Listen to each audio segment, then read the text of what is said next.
together and get your voting slips ready. But coming up to the stage now, the penultimate act for this evening. Can you please give a massive round of applause to Chris Fitzgerald?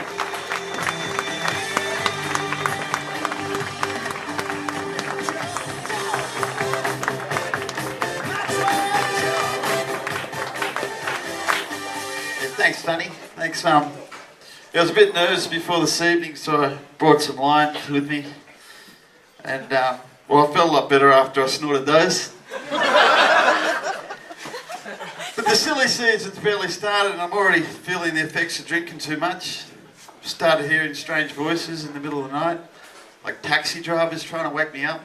I went to donate blood, they said my blood type was Shiraz. When Dan Murphy's did its tax return, they listed me as a dependent. And I felt prepared for this silly season. You know, I booked some leave, I'd updated my wardrobe, and I learned all the dance steps to Gangnam Style. Yeah, do it! I didn't learn them that well, but not did I learn my routine that well.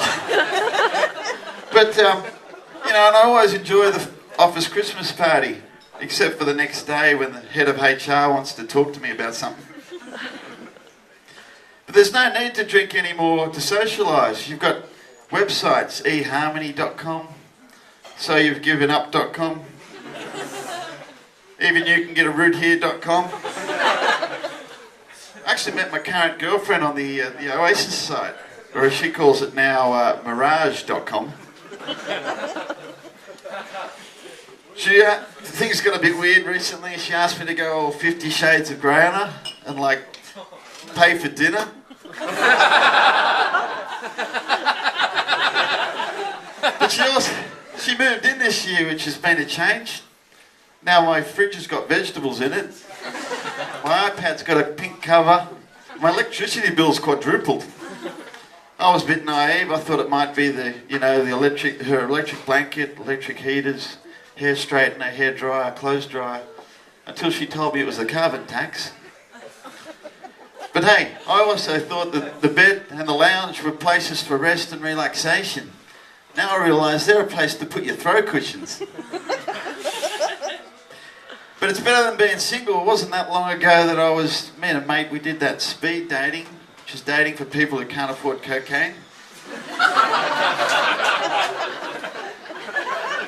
You literally meet like 18 girls in 2 hours, and sometimes you're just starting to build up a rapport with a girl, and you hear the warning bell, move you on to the next one.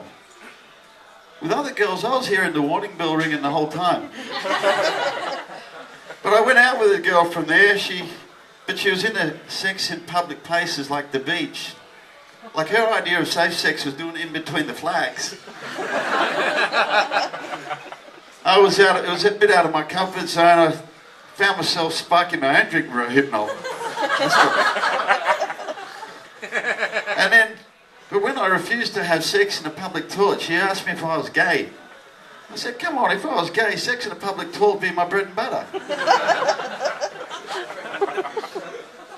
But at this stage, you're probably wondering, why hasn't this bloke been married?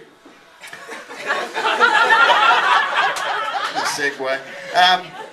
My ex-girlfriend said I had a real fear of commitment, but she never acknowledged how hard I tried to have her committed.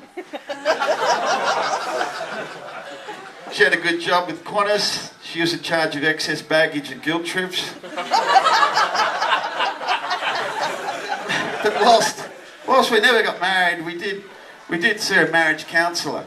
You know, she thought it'd be a good idea to pay $200 so that someone else could watch me get abused for an hour. But one exercise we did, we had to write a letter to our teenage selves, giving ourselves tips on how to live a better life of what we know now. I told myself who to back in the next 20 Melbourne Cups.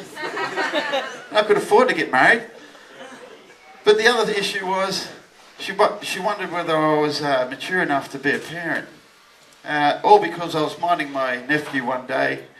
He swallowed my only baby toy, which is my car keys. Like any responsible adult, we hitchhiked up to Randwick, and And when we got there, the bloke said he couldn't do anything. So you can't do anything, you call yourself the locksmith. I'm Chris Fitzgerald, say no to drugs, makes it cheaper for the rest of us. Thanks.